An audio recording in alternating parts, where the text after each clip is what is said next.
ये देखिए दोस्तों कितना अच्छा मोर है पेड़ से।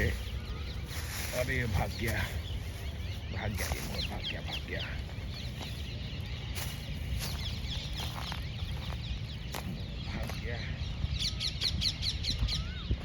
ये भाग रहा है अंदर, ये देखिए भाग गया मोर। मुझे लगा कि मैं कैप्चर कर लूँगा पर अनफॉर्चुनेटली मोर भाग गया। और यहाँ पे कोई जानवर दिख नहीं रहा मुझे कैप्चर करने के लिए।